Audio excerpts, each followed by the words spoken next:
kemudian ini namanya apa? Gunting tali pusat. Yang mana, yang ini atau yang ini? Ini bukan ini tali pusat. Gunting tali pusat. Episiotomi ya. Ini episiotomi tali pusat dan kebalik ya. Ini berarti di duluan ya naruhnya ya. Sebelum kita pecahin ketuban atau setelah kita pecahin ketuban, mungkin kita perlu epis. Ini gunting tali pusat. Ini namanya apa? Arteri.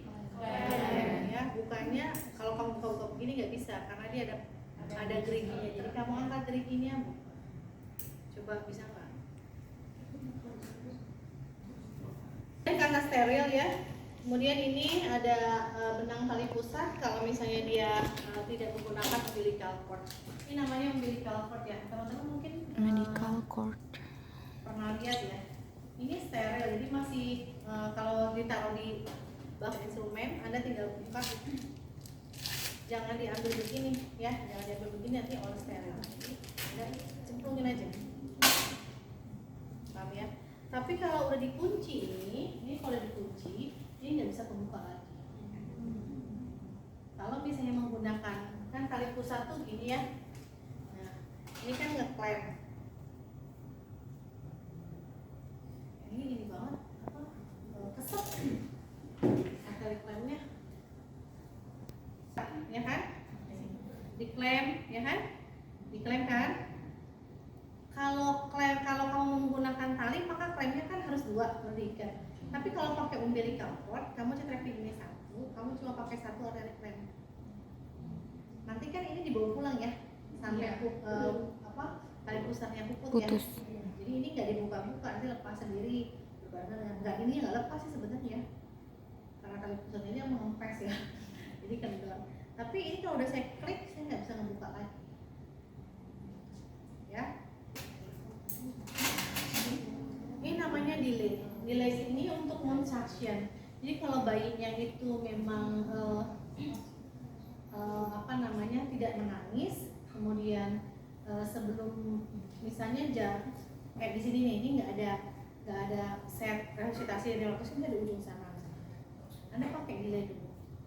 Ini untuk sekret yang ada di hidung, yang ada di mulut, tapi ini nggak bisa sampai trachea. Ya, nggak bisa. Kalau ini kan cuma sampai sini aja, area mulut aja.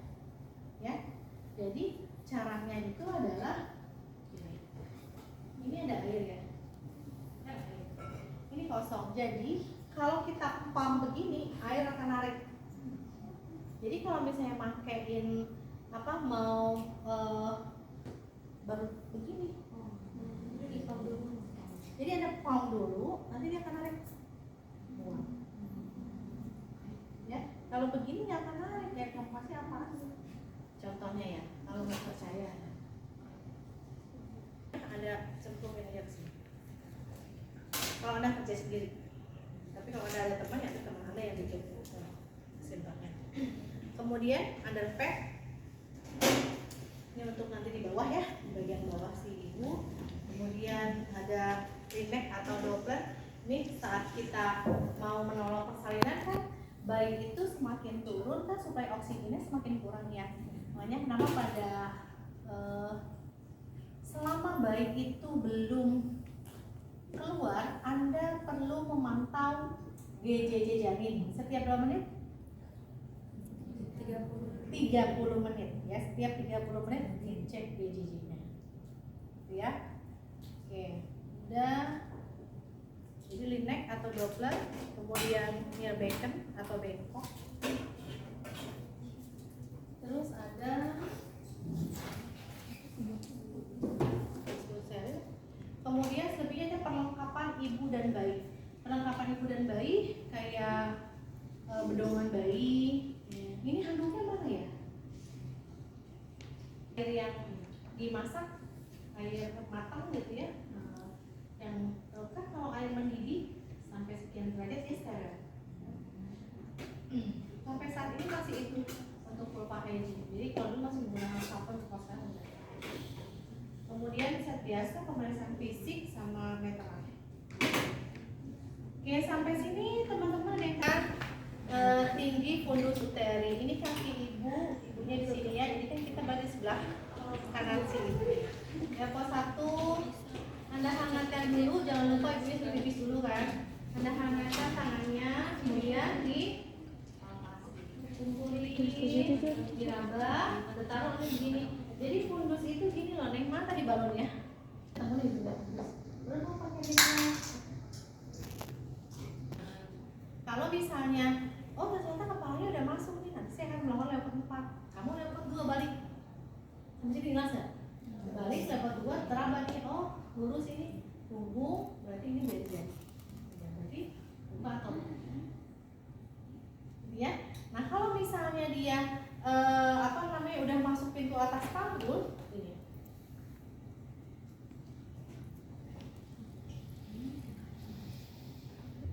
Ini nggak bisa kita goyang. Udah enjen, udah ketahan. Jadi ini leopard 4. Jadi kalau masih bisa goyang begini, ini belum, kamu nggak perlu lakukan leopard 4. Tapi kalau dia udah masuk, kalau kita begini ternyata dia udah goyang, berarti kamu perlu melakukan leopard 4. Seberapa gitu leopard 4 jauhnya. Jadi udah begini, leopard 4. Nah leopard 4 tuh gimana? Ya, tangan saya semua masuk kan? Ketemu begini nih, jari saya sama ini berarti dia belum masuk pintu atas panggul. Tapi kalau udah pintu masuk pintu atas panggul, saya masukin ya. Tangan saya kan nggak ketemu semua kepala begini. Tapi tangan saya udah begini ya. Convergent, divergent. Sampai sini paham nggak? Kalau pakai perlimaan, lihat kalau masih di atas ini kan masih goyang. Jadi saya ada berapa di atas? 4. Ini loh, 5. Saya turunin ya ke bawah. Jadi saya berapa? 4. Saya turunin lagi, jadi saya berapa? 3. Jadi saya berapa? 2. Jadi saya berapa? 1. Jadi saya berapa? 0. Ke depan. Itu pakai per 5. 5 per 5, berarti kalau begini 5 per 5. Karena jadi saya semuanya ada 5. 6 langkah. Gimana? Telapak bertemu dengan telapak. Terus? Telapak bertemu. Telapak tangan. Berapa kali nih? Berapa detik nih? Lupa hygiene pakai handscoon steril. 6 kapas masukin ke cairan DTT. Kemudian Anda peras. Jadi bukan ngambil satu-satu, tapi Anda peras, jangan kering banget. Peras. Habis itu baru ini kan sebelumnya steril ya. Kalau misalnya rapet ya udah ada pisah-pisahin kayak gitu. Ya. Ini kan 3 1 2 3 4 5 6 ya. Kemudian bersihkan dulu. Ini aku harus kering ya karena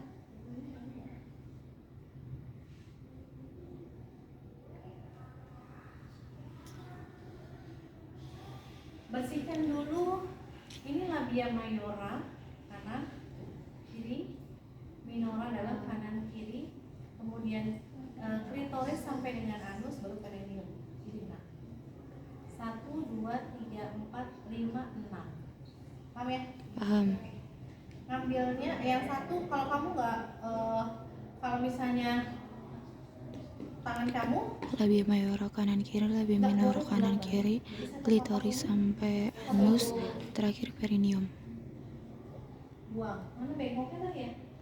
Jauhan lagi bengkoknya.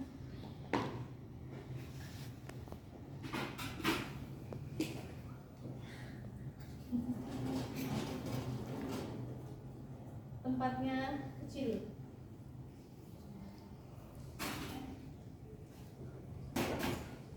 Ya. 1 2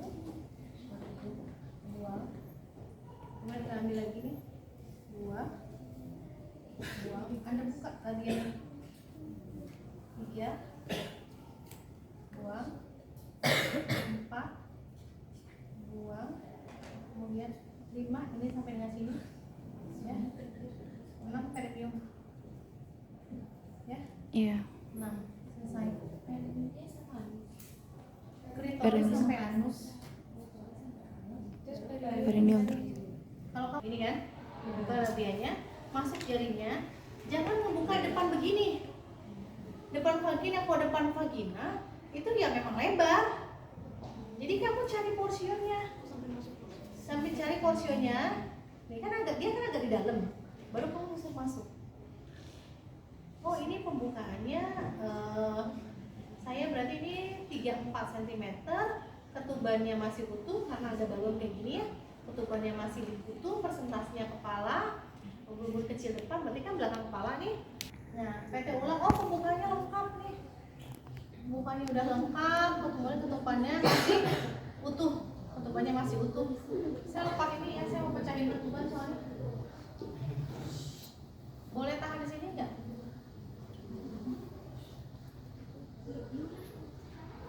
Oh, pakai apa ya? Ini underpad-nya saya masukin dulu ya, pakai basah.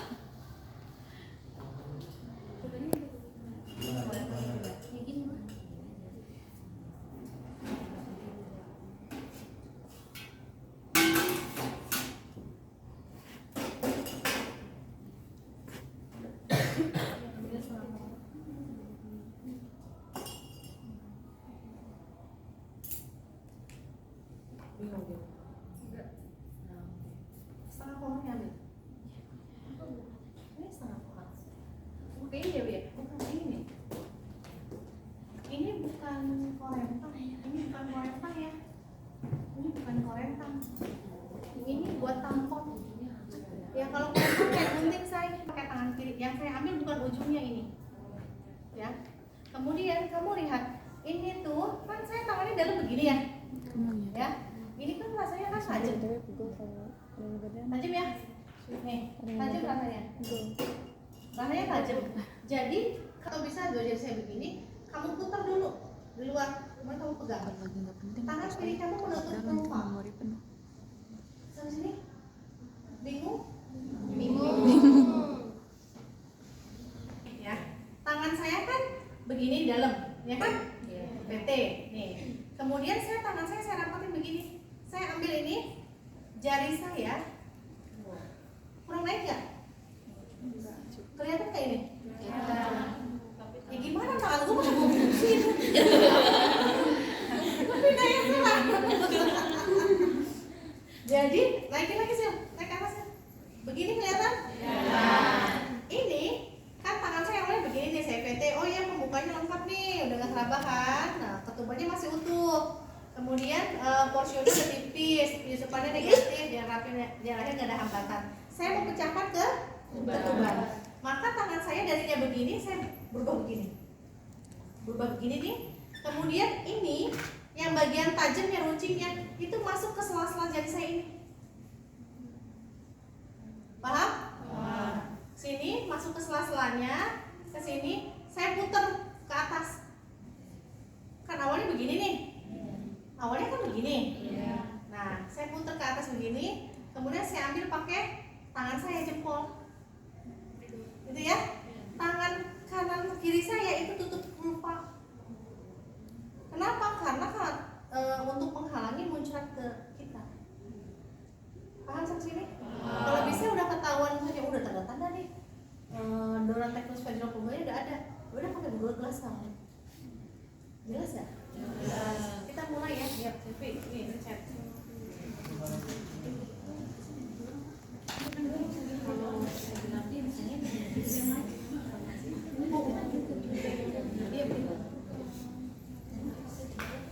itu ya.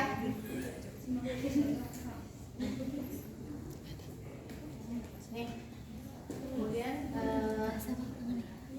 ini kelihatan nggak?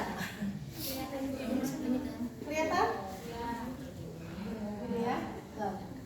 Putar begini saya ambil.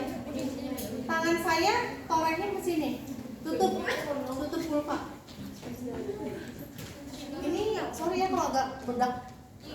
Ingat kalau misalnya pecahin ketuban saat kontraksi apa relaksasi?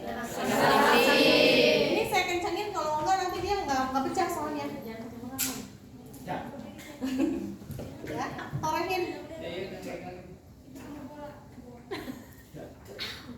Takut gue juga sebenarnya. Balonnya tebal.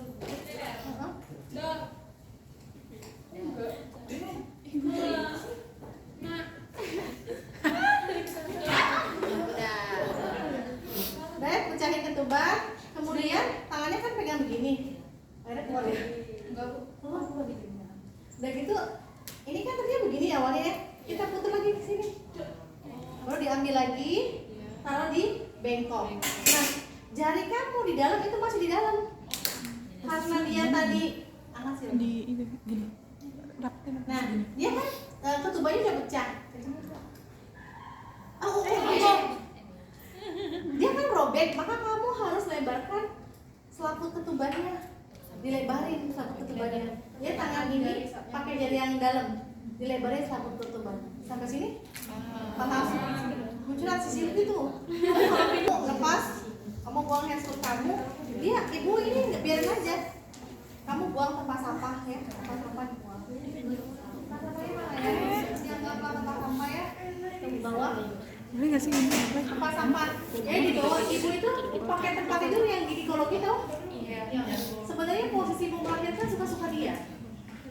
Gak bisa kamu memaksakan kondisi ibu melahirkan itu menggunakan elotopnya begini atau dia merangkul kakinya masuk ke dalam. Jadi kalau misalnya di ruangan kamu bersalin, kamu nggak bisa pakai sendal-sendal jepit gitu, harus pakai sepatu tertutup.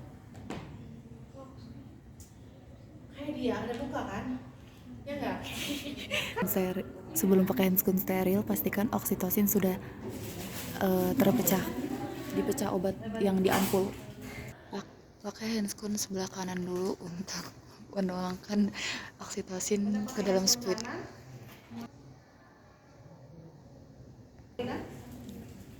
Kemudian pasang dup persalinan. Lebarkan dup persalinannya. Ini tangan kamu masuk ke dalam. Ya. Tangannya masuk ke dalam. Angkat pantatnya bu. Gak usah dirapihin rapi banget, lempar aja. Kemudian kalau kurang kan ini sebenarnya untuk penyangga aja ya. Kalau mau lebar lagi boleh, ada mukanya berarti agak lebar lebar. Karena kamu nyangga ke sini. Kalau misalnya ternyata premiumnya kaku banget gitu ya, bu ngeden premium kok kaku banget, berarti kita perlu episiotomi. Ya udah kita lakukan epis. Untuk epis yang mana, yang ini atau ini? Yang ini atau yang ini? Kalian kanan ini ya episnya. Anda pakai betadine, maka kasih betadine sininya. Epis, ini buang. Ini karena gak ada kasih lagi aku masuk dalamnya. Epis saat ibunya ngeden. Jadi saat ibunya ngeden, maka di epis sama kamu dibuka lebarin. Ibu, iya bu, ngeden bu, ngeden. Ya betul. Epis ya kan? Kalau apa sih itu? Jadi saat ngeden, gunting. Ininya harus tajam. Jangan nanti kekak. Ya? Kenapa kalau misalnya dia nggak tajam, kasihan loh. Coba menyembelih aja harus tajam banget kan? Iya. Nah, itu binatang, paling manusia coba kan? Begini, nggak enak kalau misalnya itu. Ini kan karena kasar. Kalau misalnya kulit kan lebih tebal, jadi harus Ngulangin ya? pahamnya sampai sini jadi epis. Kemudian ini jangan dibuang karena ini masih steril kan? Lihat di YouTube channel. Kemudian dia pakai kata sama kamu. Itu kalau epis. Sini, jelas ya. Epis itu bisa miring ke sini, ya. Dia bisa miring. Kan dia begini nih. Dia bisa miring tadi begini atau dia bisa begini. Lurus. Tapi hati-hati kalau lurus nanti kena anus. Makanya enaknya miring. Gitu ya. Lepas ya sama saya ya. Selesai kan epis? Cuma memperagakan. Kalau nggak mau di epis ya udah nggak apa-apa. Nanti biasanya kalau ada ruptur ya, kalau nggak ruptur syukur alhamdulillah, kalau ruptur nanti kita acting gitu kan. Tangan kamu masuk ke dalam begini, atau boleh begini. Ini kan steril, kamu nempel begini nggak apa-apa. Jadi masuk bisa begini, bisa begini. Yang penting perineum ini tahan.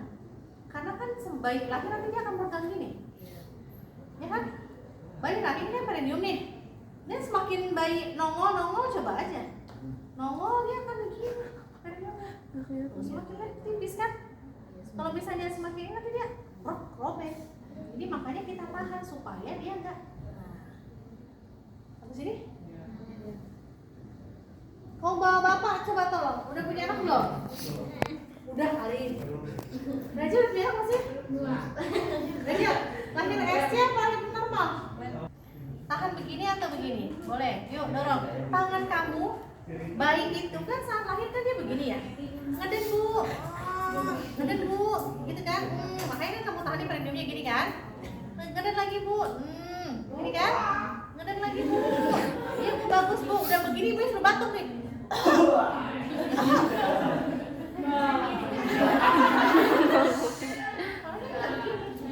Nah, pokoknya begini. Nah, dia kan kalau kamu nggak tahan, keluar begini.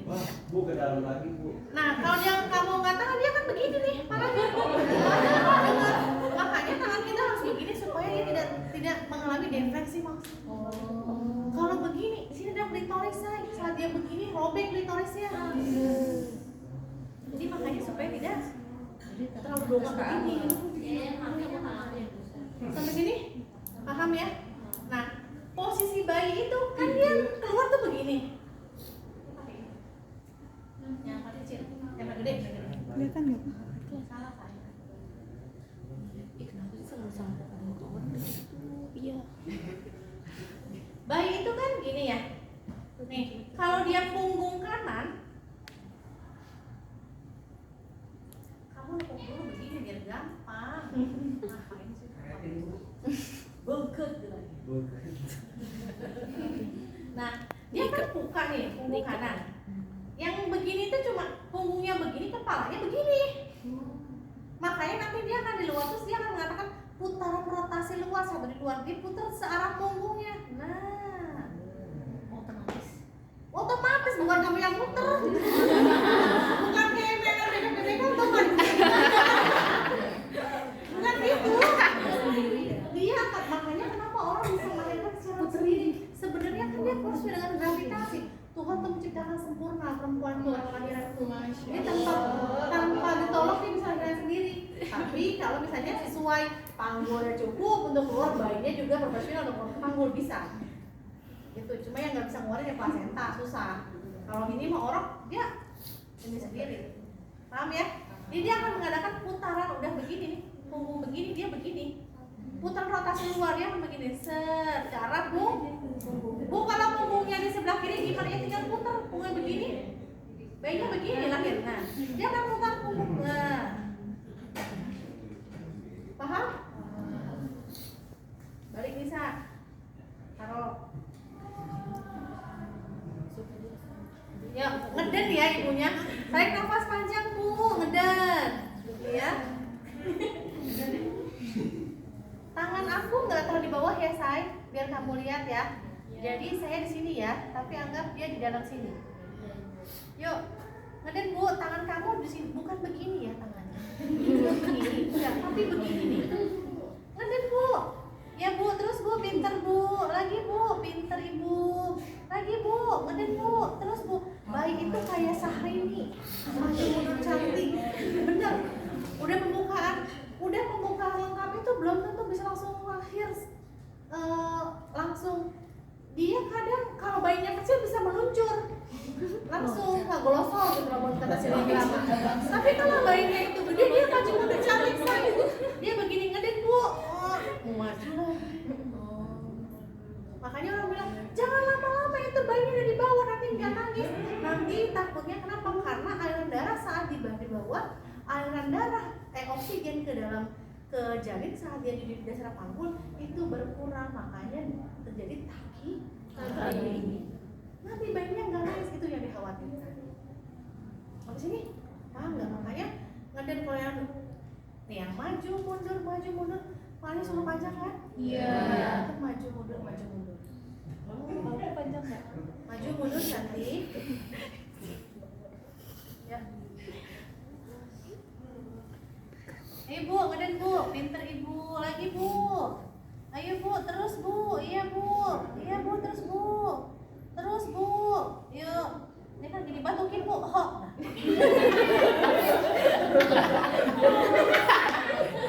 Batuknya harus digini.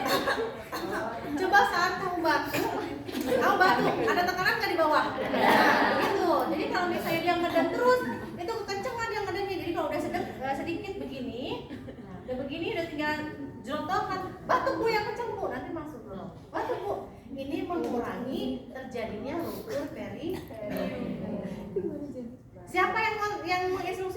daulah pendamping persalinan. Siapa pendamping persalinannya? Suaminya kah? Ibunya kah? Makanya saat prenatal pas yang ngedampingin yang nanti akan pendamping persalinan itu yang ikut serta kakek. Oke, katanya Sylvia. Oke nya kenceng banget Sylvia. Nah ya. Nah, ibu ngeden cuma ngeluarin kepala doang, say. Kalau udah ngeluarin badan udah nggak usah ngeden, ibunya kasih minum dulu. Udah bu, cukup bu. Lanjut kamu ambil kasa.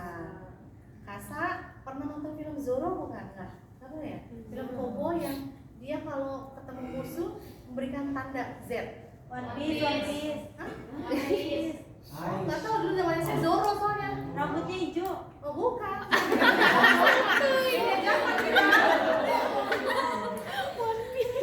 Jadi Zorro Z ya, mata, hidung, mulut bersihin. Mata, hidung, mulut, buang. Paham? Kepalanya pegang aja begini, nggak usah digini banget. Pegang aja ya.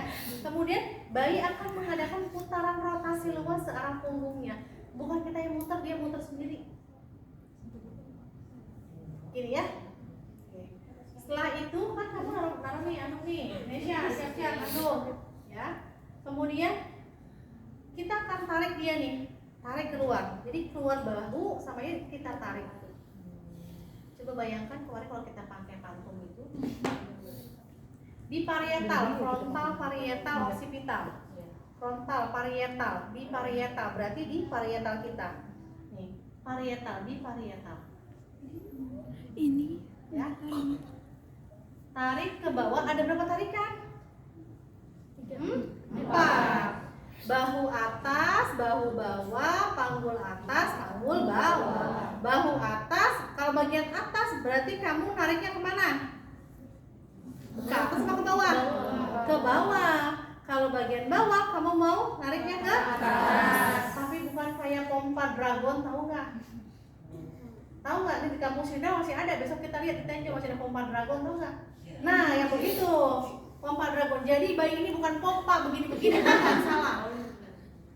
Jadi kamu cuma 4 tarikan, ya. Nih ke bawah untuk mengeluarkan bahu atas sampai bahunya keluar, tarik ke bawah. Kemudian tarik ke atas untuk mengeluarkan bahu sampai keluar. Kemudian tarik ke bawah untuk mengeluarkan panggul atas. Gini ya. Kemudian kamu bisa pol dari jempol di dada, jepit sini. Ya, jepit. Ya. Kemudian kamu sanggah kan, kamu susul. Ini kan tarik ke, kita tarik kemana nih? Ke atas. Sanggah, kemudian sanggah sama saya susul. Wah, hai, sama sini. Ulangi. Paham ya? Jadi bukan begini ya. Nih baik-baik Anissa. Bukan begini kamu nanti ya. Nggak keluar nih panggulnya. Jadi cuma 4 tarikan. Bahu atas, berarti kamu tarik ke bawah. Bahu bawah tarik ke atas.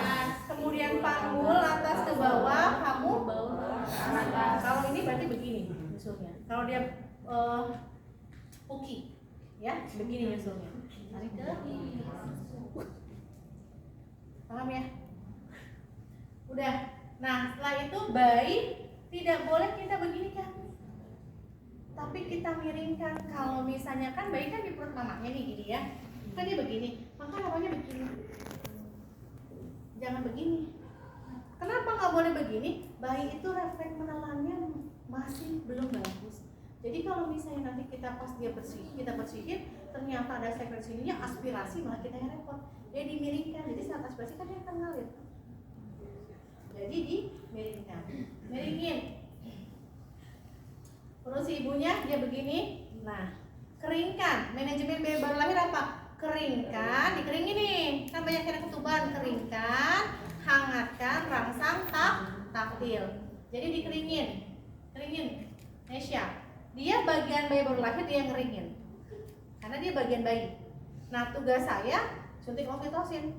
Jadi kita sebelum mulai kita harus membagi tugas. Kamu tuh bagian bayi, aku yang giniin. Nah kalau misalnya aku ngurusin bayi, berarti nanti dia nyuntik oksitosin. Paham ya? Keringin bayinya semuanya sambil kita hitung Apgar skor berapa nilai normalnya? 10. Menangis kuat. Udah menangis kuat dah. Oh ya, berapa nilainya? 2. Nilai totalnya kalau udah menangis kuat berapa? 10. Cuma kalau misalnya menangisnya lemah, kemudian ekstremitasnya biru, denyut jantungnya kurang dari 100, nah itu Anda perlu hitung ya. Jadi berapa kali dihitungnya Apgar skor? 2 kali. Menit pertama sama ke 5. Gitu kan? Nah, udah selesai, bayi baru lahir, Apgar skornya oke, saya suntik oksitosin. Pakai kamar alkohol, swab. Saya udah nggak perlu lagi nih steril apa nggak steril karena kan dengan mengeluarkan plasenta ya. Jadi atau dia yang nyuntik. Kalau dia nyuntik, tadi saya ngurusin bayinya ya. Ingat nyuntiknya itu tadi mana ya simpelnya? Masukin lagi lah.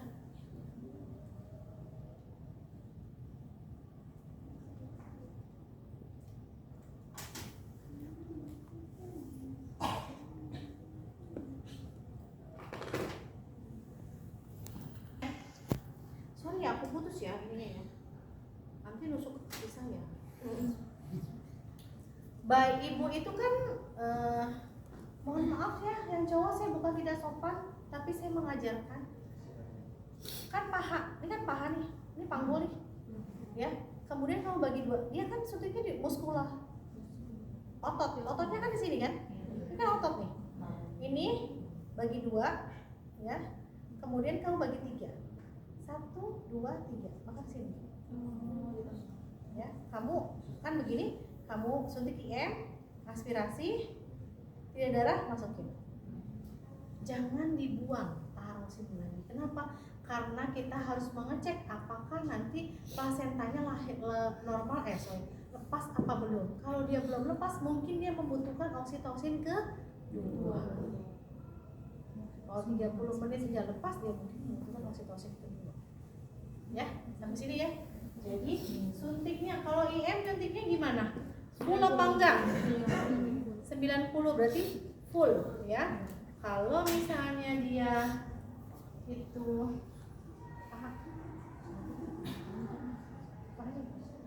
nah ini kan spinanya di sini kan, bagi 2 ya, 1, bagi 2 atau kamu bagi 3 sini langsung boleh, 1, 2, 3 berarti di sini kan 90 derajat pakai alkohol swab, aspirasi nggak ada darah. Paham ya? Jadi jangan 90 derajat, jangan cuma setengah kamu nih masukinnya, nggak masuk ke IM kalau setengah, dia harus masuk. Aspirasi nggak ada darah. Paham ya? Ini kamu nanti belajar suntik menyuntik seharusnya dari berapa? 1 udah. Nih. Nah dari klem pertama ke klem ke ini bisa 2 jari dari perut si bayi ke klem pertama 2 sampai dengan 3 jari. Ya. 2 sampai 3 jari di sini. Saya klik ya sini ya. Nanti dia akan dibawa pulang. Nanti nggak bisa lepas, kalau bisa diklik. Bisa nggak lepas pulang? Nggak lepas ya. Klik ya. Atau saya pakai klem. Klik klem. Nah, tapi diurut dulu saya. Ini kan pembuluh darah nih. Kalau kamu langsung ngeklem, ya ngeklem, nggak kamu sampai pucatin nanti pas gunting, berarti pucat. Jadi sebelum diklem, kamu urut dulu ke sini. Nah, sampai dia pucat. Kalau yang kebaikin, lepas.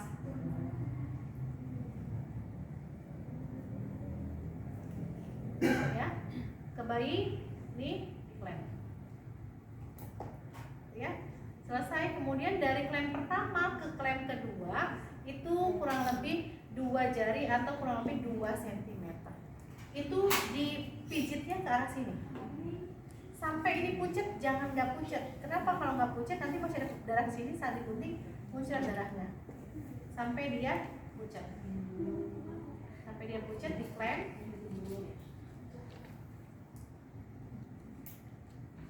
Kemudian kamu kasih lidi kapas. kasih betadin sininya, buang, kamu gunting, ya, digunting tali pusatnya. Boleh yang mengguntingnya kalau misalnya diberi kesempatan gitu ya, bapaknya yang gunting boleh, ya biar dia punya pengalaman. Gunting di bagian tengahnya.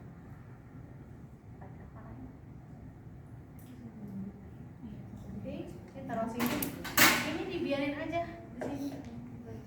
Gak apa-apa. Yang kita butuhin kan ini. Selesai. Kemudian kita mau minum dulu. Ada bayi kedua tidak. Jadi kalau sebelum suntik oksitosin cek ada bayi kedua apa enggak. Kalau penuh maka kamu menggunakan Norika. Ya. Sampai kosong. Nanti pas itu gulung lagi. Taruh lagi di sini. Jangan dibuang karena mungkin kita akan membutuhkan lagi.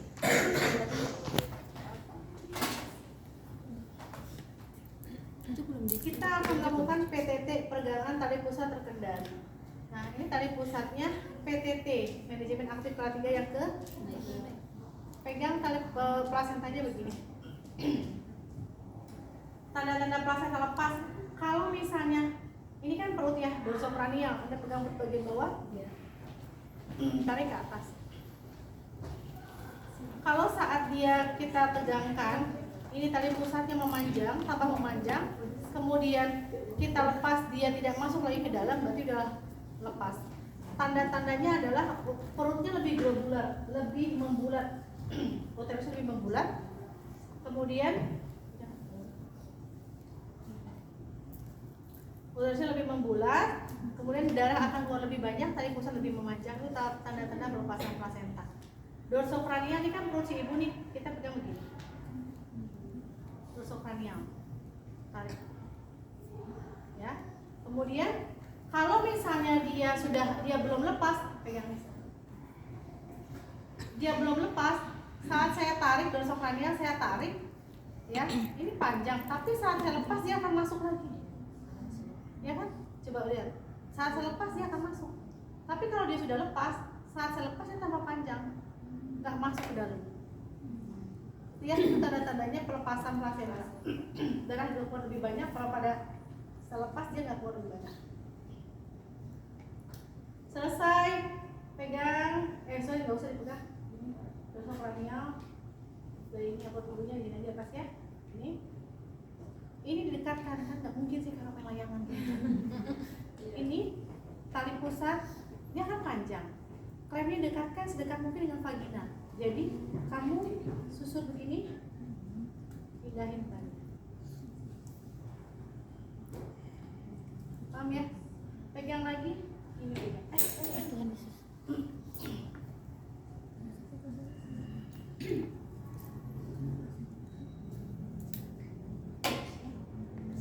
Pegangnya gini, dorsokranial lagi.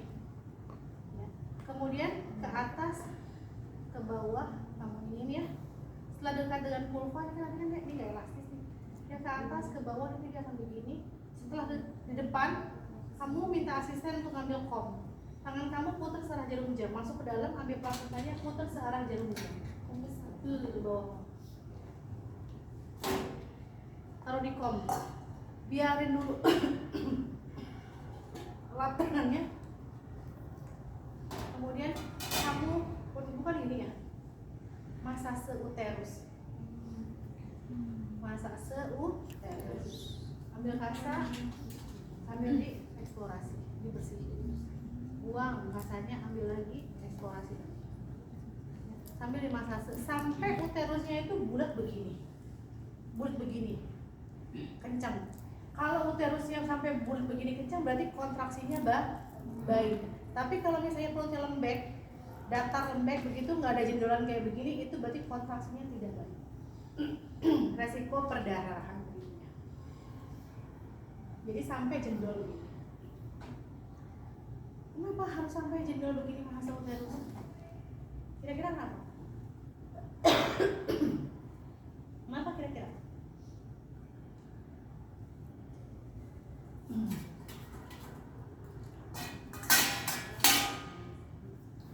Ini mana perut ibu?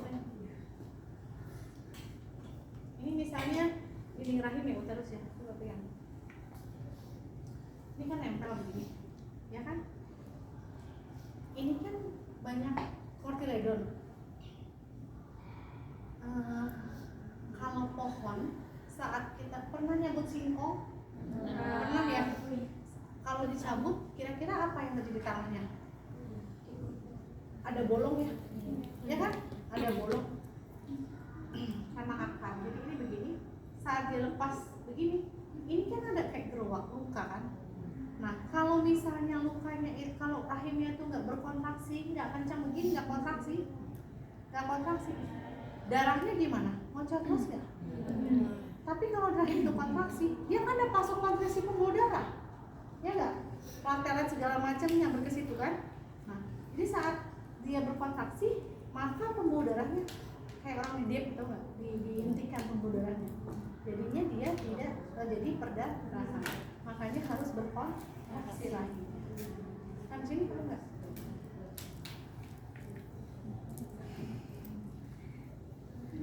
Selesai udah. Ini selesai, nggak ada kontraksi uterusnya udah bagus. Kita akan pindah ke plasenta. Duduk ya, capek. Hanya nggak usah pakai meteran, pakai jengkal kamu aja. Kalau di sini berapa jengkal? Normalnya 55 cm. Berat plasenta normalnya 500 gram. Ya, kemudian dicek nih, oh beratnya 500 gram. Ini ada kayak bulat-bulat ya. Ya kan? Namanya kortiledon. Ya, kortiledon. Ini nggak boleh lepas. Kalau lepas perdarahan, kamu harus cari lepasannya. Kalau nggak kamu cari, ibunya perdarahan. Jadi kalau dia lepas atau plasentanya hancur, kamu harus bersihin. Paham? Sampai sini, kalau nggak ibunya perdarahan. Bisa mati ibunya kalau misalnya pasiennya shock. Jumlah kortiledonnya 16 sampai dengan 20 kortiledon itu. Jadi bulatnya kayak bulat-bulat. Bu taunya gimana kortiledon lepas? Kamu giniin aja. Nah, dikumpulin begini. Kalau kalian nanti ada lubang, berarti lepas. Harusnya kan nggak ada lubangnya. Kalau lubangnya lepas. Kemudian plasenta itu ditutupi oleh selaput plasenta. Nah, plasenta juga harus utuh. Nggak boleh lepas. Nggak boleh hancur. Sampai sini paham? Jadi resikonya begitu. Mau lahir normal, mau lahir sesar sama. Plasentanya harus utuh. Paham ya? Selesai. Sampai sini. Kita masuk ke postpartum. Sampai sini. Ada yang diskusi kan? Akhirnya kita mau ngecek robekan nih. Ini jam berapa? 12, ini jam 6, ini jam 3, jam 9. Gitu kan? Cek di antara jam 12 sampai jam 3 ada robekan enggak? Luar dalam ada robekan apa enggak? 3 sampai 6 luar dalam ada robekan apa enggak? 6 sampai 9 sama. Kalau ada robekan maka kita hektik. Bu, kalau plasentanya belum lepas gimana? Ini rahim saya. Kalau plasentanya belum lepas, maka kita berikan oksitosin ke ditunggu lagi 15 menit. Kalau sampai lebih dari 15 menit enggak lahir juga, maka kita akan melakukan manual plasenta. Anda ganti sarung tangan Anda harus pakai handscoon yang panjang. Kemudian digimanain? Tangan Anda masuk ke dalam, meraba plasentanya di mana Anda susur. Jadi kalau plasenta masuk ke dalam, Anda susur, nanti kamu ambil keluar. Jadi coba aja bayangin, ini segini saya bisa masuk. Di perut si ibu tuh bisa segini. Orang bilang diobok-obok tuh kalau dilakukan. Nah, si Jessica ini Iskandar, ya, perdarahan itu karena plasenta akreta. Artinya plasenta nempel terlalu kuat, nggak bisa lepas. Lahirnya misalnya normal, plasentanya kalau pasti sesar mungkin enak ya di open gitu ya, buka. Tapi kalau lahir normal kan nggak kelihatan, dia harus diambil kok. Semua harus dibersihin nanti kan. Karena takutnya ada hancuran-hancuran saat kita mengikis. Jadi bisa sampai segini. Ibunya bisa shock. Perdarahan, shock pasiennya. Dampak dari shock yang tadi saya ceritain. Oke, pertemuan berikutnya kita